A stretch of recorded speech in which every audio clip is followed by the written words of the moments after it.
مهتلام ښاروالۍ له لوري په ښوونځیو کې د چاپیریال ساتنې په موخه څه باندې 1,00,000 افغانۍ په ارزښت د بیلابیلو توکو مرسته ترسره شوه.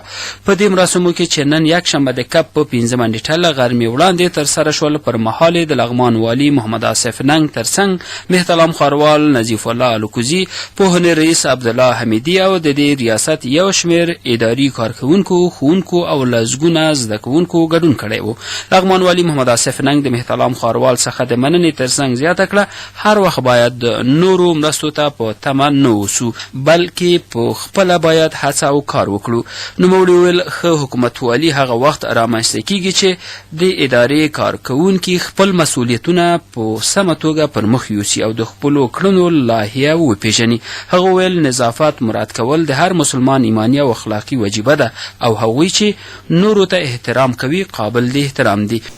نو زما عرض دا ده چې د انسان په توګه موږ هم یو لایحه د وظایفو لرو چې د هغې رعایت واجب ده. عزیزانو دا لایحې وظایف چا یقي ده؟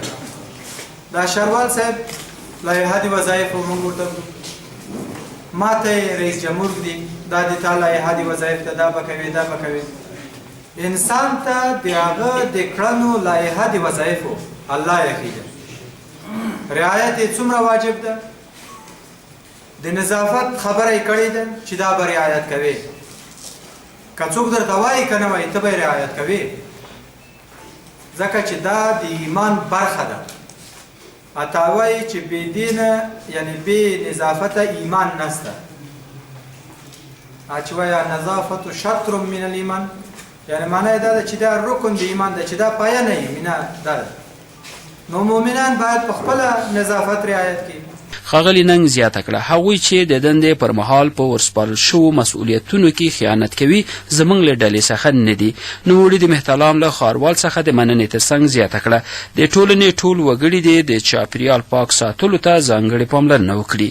په ورته مهال د مهتلام ښاروال نظیف الله الکوزي ویل د کمیټو ایجاد ځانګړی تشکیل لري چې له رامنځته کېدو څخه وروسته به یې غړو ته عامه پوهاوی ورکړل شي.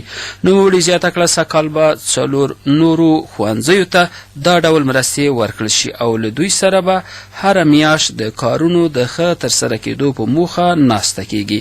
یاده دې وي چې تیر کال هم دې ته ورته د پوهنې ریاست سره د چاپیریال پاک ساتلو په موخه 2,20,000 افغانیو په ارزښت د ځینو توکو مرسته ترسره شوې وه.